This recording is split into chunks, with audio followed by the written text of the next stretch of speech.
bonjour à tous. On voulait prendre le temps de faire un petit point avec vous pour vous expliquer un petit peu ce qui a été fait sur ces premiers jours de mandat.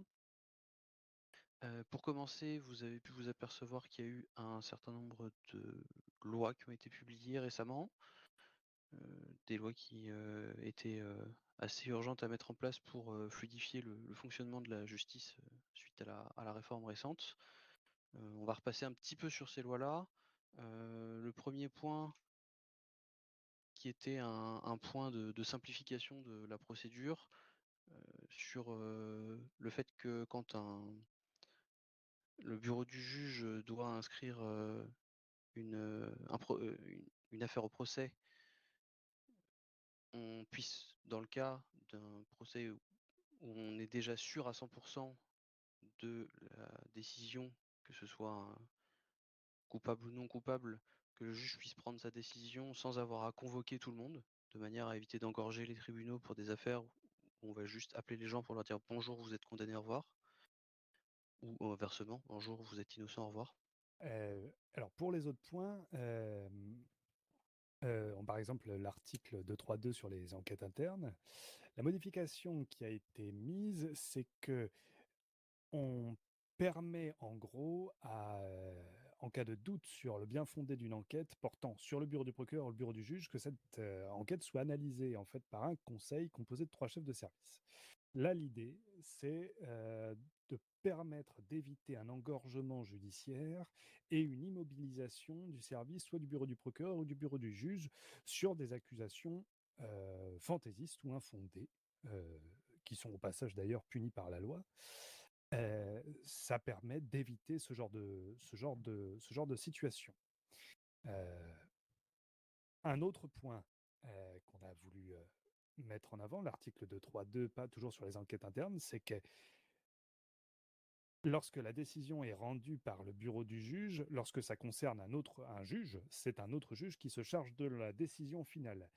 Et ça permet aussi que si l'enquête préliminaire dit, comme monsieur le gouverneur a dit, un classement sans suite, l'affaire peut être validée directement par le bureau du juge sous préconisation du bureau du procureur. Encore une fois, l'idée, c'est que les choses aillent de façon simple et rapide lorsque on est sûr, dans un cas ou dans un autre, encore une fois, pour éviter l'engorgement. Bien sûr, les recours sont toujours possibles, c'est important. Et justement, parlant des recours, à l'heure actuelle, les recours, la durée était de 24 heures. On l'a passé à 48 heures. Le choix de 48 heures, pourquoi pour donner plus de temps, mais pourquoi on n'en donne pas plus? Eh bien, pour que tout rentre dans le cas, dans le délai maximum prévu pour une affaire, ce qui est de 30 jours. Et si on met pas tout bout à bout, voilà, on arrive à peu près, on arrive à 30 jours normalement avec ces 48 heures. Et ben pour, expliquer justement d'où on arrive à ressortir ces 24 heures de plus, eh bien, c'est parce qu'on en a enlevé, ça c'est le tout dernier point, hein, l'article 2.3, paragraphe C. Avant, on avait mis une espèce de check, de 24 heures entre le bureau du procureur et le bureau du juge pour que le bureau du juge valide la conformité ou la légalité de l'enquête. Au fond, ce n'est pas on considère avec, le bureau du procureur et le bureau du juge, que ce n'est pas forcément le rôle du bureau de juge de le faire à ce moment-là, et puis que surtout, ça crée un retard, ça crée des discussions, des allers-retours supplémentaires, exactement. Du coup, c'est simplement une notification. Le bureau du juge est notifié qu'une enquête passe la phase préliminaire et donc va aller jusqu'à un probable jugement, Arrivera à son et bureau à un moment ou à un autre.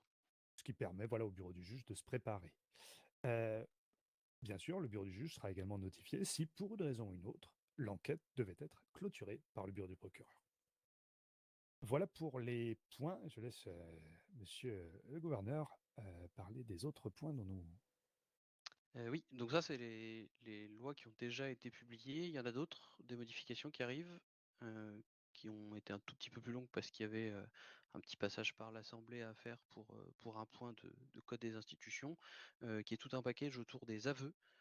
L'idée sera simplement, toujours dans le but de fluidifier les procédures et de faire en sorte que ce soit pas un enfer administratif, faire en sorte que, les aveux en interrogatoire, constaté par le procureur, le bureau du procureur, puisse être, traité comme un flagrant délit. L'idée est simple, si une personne, heu, confirme et avoue ce qu'elle vient de faire, l'affaire entre guillemets est fermée. Donc, plutôt que de relâcher la personne sous caution, plutôt que, de devoir faire des allers-retours avec le bureau du juge qui potentiellement n'est pas là, qui peut poser des problèmes dans le cas de perquisition notamment. L'idée est de dire que si la personne admet ce qu'elle a fait, ça peut être traité comme un flagrant délit et ça peut être traité directement par le bureau du procureur. Et un dernier point qui a été discuté et qui a été validé par, les commissions, c'est un point de CETA, donc le code de l'entreprise et du travail.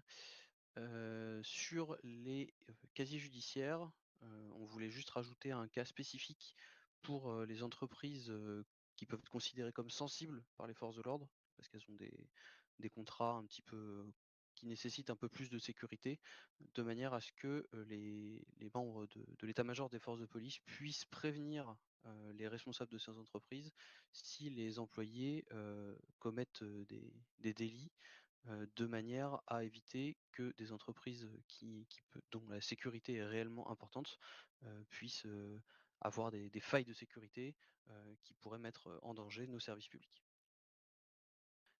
Voilà pour les lois à venir, en tout cas celles qui arrivent, incessamment sous peu. Heu, on continue à travailler bien évidemment sur plein d'autres sujets, mais ça va être les prochains points. Un dernier point dont on voulait vraiment parler avec vous qui est important, les médecins tirent la sonnette d'alarme sur le niveau des poches de sang. Le niveau est très bas, l'hiver est difficile et les gens, se blessent beaucoup. Heu, on va avoir besoin de tout le monde, donc on compte sur vous pour vous mobiliser. Allez donner votre sang, c'est 3 minutes, au début ou à la fin de votre journée.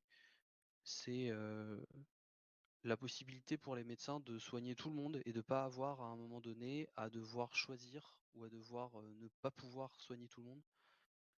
Donc le don du sang, c'est un vrai, acte citoyen.